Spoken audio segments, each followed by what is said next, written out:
Escritor, historiador, construiu uma vida entre e compromisso com o país. Autor de obras como Liberdade para os Brasileiros, Anistia Ontem e Hoje, Porto Seguro, História de uma Esquecida Capitania e O Mercador de Livros. É referência na pesquisa histórica e na ficção brasileira contemporânea. Premiado, publicado e reconhecido por nomes como Hélio Silva e Antônio Roas. É membro da Academia de Letras de Porto Seguro e uma das vozes consistentes da literatura produzida na Bahia. A obra que o Roberto trouxe aqui para o nosso primeiro encontro é Os Clavinoteiros de Belmonte, uma história dos cangaceiros do Cacá. Roberto, como é esse processo? Fala um pouquinho para a gente sobre essa obra.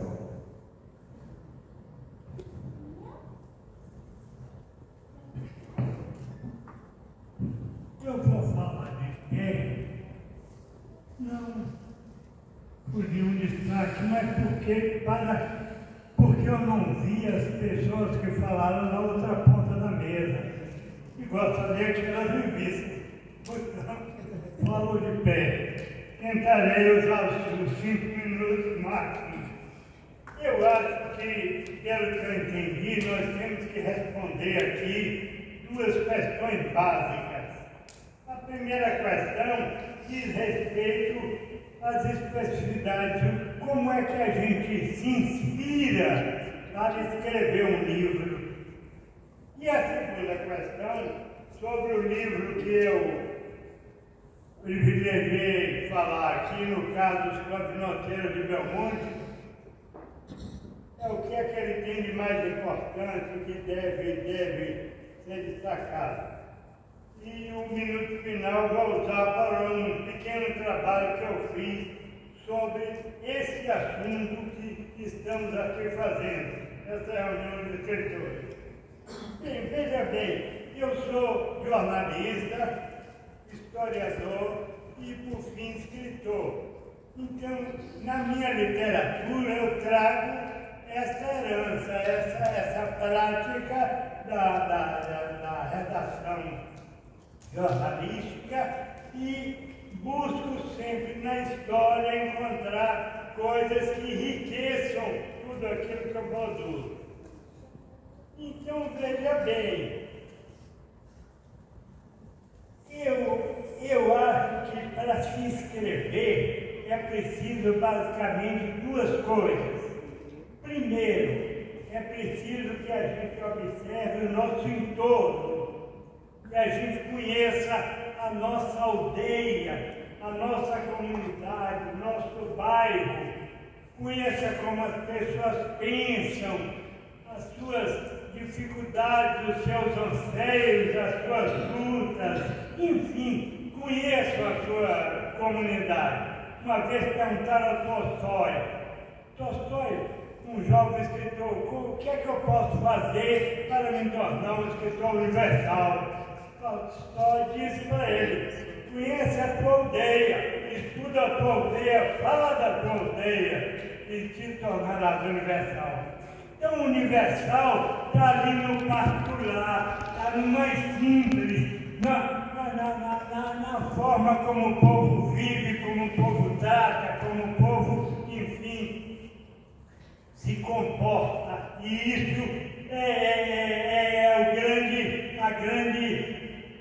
o grande eixo para o escritor procurar buscar interpretar essa forma da comunidade.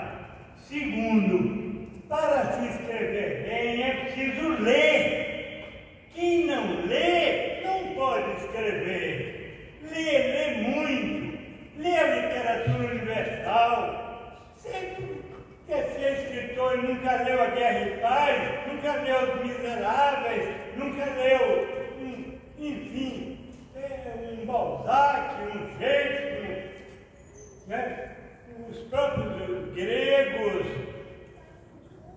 Não dá. No Brasil nunca leu um Machado de Assis, um Zé de Alencar, um Guimarães Rosa, os nossos poetas. Então é preciso, para se ser escritor ou escritora, é preciso conhecer a realidade que se vive e, ao mesmo tempo, ler, enriquecer. E eu queria, sobre os clavinoteiros de Belmonte, primeiro o que é clavinoteiro? Clavinoteiro era aquele que usava o clavinote. É uma espingarda de cano curto, muito usada no Brasil, enfim, no século retrasado, século XIX e início do século XX.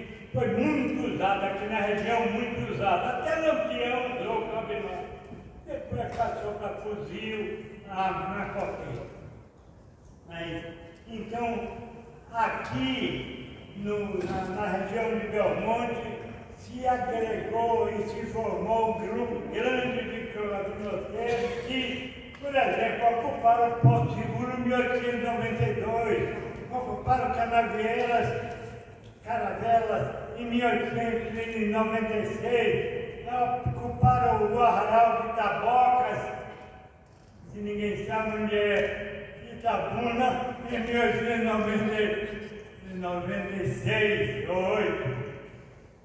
Confundi um pouco. Então, quer dizer, os clavinoteiros eram os cangaceiros aqui dessa região do Cacau. Era isso. Fizeram muita coisa.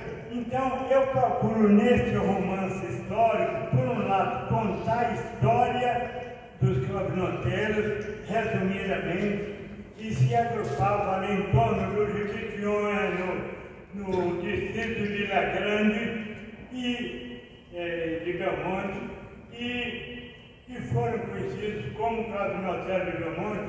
Agora, como eu cheguei aos clavinoteiros? Eu estudei sobre os clavinoteiros quando escrevi o Porto Seguro, História de uma Esquecida Capitania. Eu me liguei várias vezes com os clavinoteiros, mas nunca me liguei na importância, na particularidade.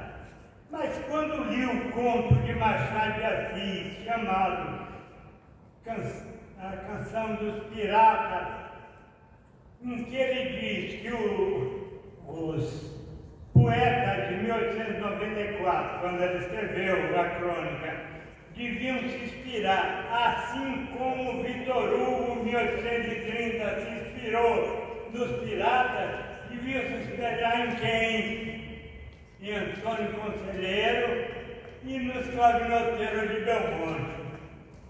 Mas Antônio Conselheiro foi cantado em prosa e verso bastante por esse Brasil afora. Já os clavinoteiros ficaram esquecidos.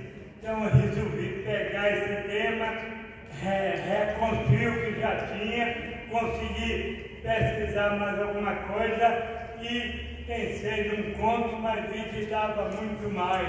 E ficou um romance até grande. Só que eu fiz o romance histórico e criei, ao lado de contar a história, eu criei uma ficção, criei um bando clavinoteiro que se torna